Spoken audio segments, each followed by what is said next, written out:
말씀은 갈라디아서 1장 11절에서 24절까지의 말씀입니다. 형제들아, 내가 너희에게 알게 하노니 내가 전한 복음은 사람의 뜻을 따라 된 것이 아니니라. 이는 내가 사람에게서 받은 것도 아니요 배운 것도 아니요 오직 예수 그리스도의 계시로 말미암은 것이라. 내가 이전에 유대교에 있을 때 행한 일을 너희가 들었거니와 하나님의 교회를 심히 박해하여 멸하고 내가 내 동족 중 여러 연갑자보다 유대교를 지나치게 믿어 내 조상의 전통에 대하여 더욱 열심히 있었으나 그러나 내 어머니의 태로부터 나를 택정하시고 그의 은혜로 나를 부르시니가 그의 아들을 이방에 전하기 위하여 그를 내 속에 나타내시기를 기뻐하셨을 때에 내가 곧 혈육과 의논하지 아니하고 또 나보다 먼저 사도된 자들을 만나려고 예루살렘으로 가지 아니하고 아라비아로 갔다가 다시 다메섹으로 돌아갔노라. 그 후 3년 만에 내가 게바를 방문하려고 예루살렘에 올라가서 그와 함께 15일을 머무는 동안 주의 형제 야고보 외에 다른 사도들을 보지 못하였노라. 보라, 내가 너희에게 쓰는 것은 하나님 앞에서 거짓말이 아니로다. 그 후에 내가 수리아와 길리기아 지방에 이르렀으나 그리스도 안에 있는 유대의 교회들이 나를 얼굴로는 알지 못하고 다만 우리를 박해하던 자가 전에 말하던 그 믿음을 지금 전한다 함을 듣고 나로 말미암아 하나님께 영광을 돌리니라. 네, 여러분, 오늘도 말씀 우리 같이 나눕시다. 오늘 말씀은 갈라디아서 1장 11절부터 24절까지의 말씀인데요. 먼저 문단 나눠보면 전 3개로 나누었습니다. 그래서 11절, 12절은 바울이 전한 복음의 근원, 그리고 13절부터 17절은 바울에게 부어진 하나님의 은혜, 그리고 18절부터 24절은 바울에 대한 유대교회의 반응, 이렇게 나누어 보았는데요. 오늘 본문을 보면 사실 다른 복음에 대한 저주를 이야기하던 바울이 갑자기 자신의 과거에 대한 이야기를 회고하면서 이야기하는 부분입니다. 본문을 보면서 드는 생각은 왜 바울은 자기 이야기를 하고 있을까라는 생각이에요. 오늘 본문에 나오는 바울의 이야기는 바울이 전하는 복음이 사람에 따라 된 것이 아니라 오직 예수 그리스도의 계시를 통해서 주어진 하나님으로부터 받은 그리스도의 복음임을 드러내는 사실 그런 논증에 속해 있는 부분이라는 생각을 하게 되고, 바울은 자신의 복음이 진짜 복음임을 드러내기 위해서 크게 2가지 이야기를 하고 있다는 생각을 하게 돼요. 첫 번째는 뭐냐 하면 그의 이방을 향한 어떤 복음의 부르심과 그가 전하는 복음은 철저하게 하나님에 의해서 주어진 것이라는 사실을 바울은 이야기하고 있습니다.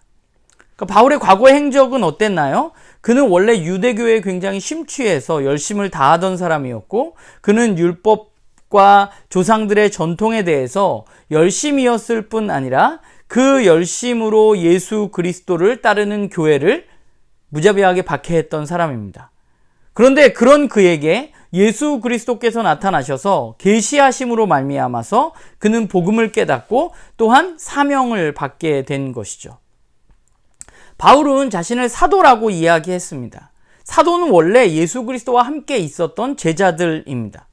제자들은 예수님과 함께 있으면서 그분의 이야기를 듣고 그분의 삶 속에서 배웠던 사람들이죠. 그런데 바울은 사도가 아닙니다. 그는 예수 그리스도와 함께 있지 않았습니다. 그런데 바울은 자신이 사도라고 이야기하고 있어요. 왜냐? 그는 살아생전에 예수 그리스도를 따르지는 않았지만, 그러나 예수 그리스도께서 그에게 나타나셔서 계시해 주심으로, 그러니까 부활하신 예수 그리스도를 만나고 경험했기 때문에, 그렇기 때문에 그는 자신이 사도라고 이야기하고 있는 것이죠. 그러니까 바울의 이야기를 오늘 보고 있으면 어머니의 태로부터 나를 택정하셨다는 이야기가 나옵니다. 근데 사실 이 이야기는 관주를 보면 이사야 49장이랑 예레미야 1장에 나와 있는 이사야와 예레미야가 자신을 향한 부르심을 이야기할 때 했던 그 이야기를 생각나게 해요. 그러니까 바울은 지금 어떻게 생각하고 있냐면, 바울 자신도 그들과 같이 하나님으로부터 부르심을 받고 말씀을 받은 사람이라는 것. 누가 사람으로부터 자기가 어떤 사명을 받은 게 아니라 하나님으로부터 구약의 선지자들처럼 하나님의 말씀을 직접 계시받았다는 사실을 그는 이야기하고 있는 것이죠. 그러니까 그가 전하는 복음은 어디서 온 거예요? 하나님으로부터 온 것이라는 사실을 그는 이야기하고 있습니다. 그는 그래서 예루살렘으로 올라갈 필요가 없었던 것이죠. 그런데 두 번째 논증을 하면서 바울은 자신이 예루살렘으로 올라갔다고 말합니다. 3년이 지난 후에. 그런데 그 올라간 이유는 뭐냐면 게바, 즉 베드로와 교제하기 위해서 올라갔어요. 그래서 15일간 그 베드로와 함께 있으면서 예루살렘에 머물렀는데, 그런데 그는 거기에서 많은 사람들을 만난 게 아니라 교회의 당시의 지도자였던 예수님의 형제 야고보 외에는 다른 사도는 아무도 만나지 못했다고 말하고 있습니다. 바울이 그렇게 이야기하는 이유는 뭔가요? 그가 전하는 복음이 하나님으로부터 왔는데, 그런데 당시에 교회의 최고 지도자였던 야고보, 그리고 예수님의 추제자였던 베드로를 자신이 만나고 그들과 교제함으로 말미암아서 하나님으로부터 받은 그 복음, 자신이 전하는 그 복음이 당시의 교회의 지도자였던 이 둘에 의해서도 검증되어졌다. 그들에게 아무 문제가 되지 않았다는 것을 바울은 은연중에 이야기하고 있는 것이죠. 그리고 또 하나 얘기를 하는 게 뭐냐면, 얼굴을 알지 못하는 유대의 교회들로부터 그는 이제 믿음을 전하는 자로 인정을 받았다라고 말합니다. 그러니까 당시의 교회의 여러 사람들로부터 그는 인정받게 되었어요. 자신이 전하는 복음이 진짜라는 것에 대해서. 결국 바울이 이 이야기를 한 이유는 그가 전하는 복음이 하나님으로부터 왔으며 또한 예루살렘 및 유대 교회의 지도자들로부터 인정을 받은 것이라는 사실을 바울은 이야기하고 싶었던 거예요. 왜냐하면 지금 갈라디아 교회에는 다른 복음이 전해지고 있고, 그는 자신이 전하는 복음이 진짜 예수 그리스도의 복음이라는 사실을 이야기해야만 했기 때문입니다. 그런데 그가 이렇게 자신의 얘기까지 하면서 강조해서 이야기하고 있는 이유는 내가 전한 얘기가 맞아 라는 것을 주장하기 위해서가 아니라, 자신의 명성을 위해서가 아니라 진짜 그리스도의 복음으로 갈라디아 교인들이 자라갈 수 있도록 돕기 위해서라는 것이죠. 오늘 말씀을 보면서 저는 바울이 자신이 전하는 복음이 진짜 하나님으로부터 온 복음이라는 것을 갈라디아인들에게 이야기하고 논증하는 그런 모습을 보면서 좀 바울이 그렇게 얘기하는 게 사실은 가슴 아픈 일이지만, 그러나 또한 그가 전한 복음이 왜곡되어지고 변질되어지는 상황 속에서 그는 이렇게 해서라도 자신이 전한 복음이 진짜라는 것을 증명하지 않으면 안 되는 상황에 그가 놓여 있었다는 것이죠. 전 말씀을 보면서 오히려 바울의 갈라디아 교인들을 향한 사랑이 느껴지는 것 같아요. 간곡함이 느껴집니다.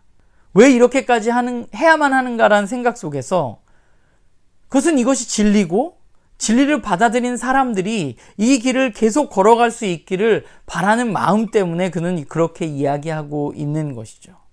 그가 오늘 본문에 말한 대로 그가 한 이야기는 정말로 하나님 앞에서 거짓이 아니라 진짜이기 때문입니다. 진짜를 위해서 그는 목숨을 걸고 복음을 전했고, 또 지금 자신을 오해하고 있는 사람들을 향해서, 그리고 조금 변질되어진 사람들을 향해서 간곡하게 편지하고 있는 것이죠. 사실 그 바울의 모습을 보면서 나는 복음을 받은 사람으로서 어떤가라는 생각을 하게 돼요. 그 복음을 믿고 있다고 말하는 나는 정말 그 복음에 사로잡혀서 바울처럼 살아가고 있는가? 때로는 가짜 복음이 변질되어지는 것에 나는 정말 투쟁하고 그것을 올바른 걸로 바로잡기 위해서 간절하게 노력하고 있는가라는 생각을 하게 됩니다. 바라기는 오늘 본문 가운데 우리 나눔교회 식구들이 여러분에게 전해진 복음, 그리고 여러분은 그 복음을 어떻게 받아들이고 그 복음이 여러분들 삶에 어떤 영향을 미치고 있는지 좀 자신의 삶을 돌아보는 그런 우리 나눔교회 식구들이 되기를 간절히 소망합니다.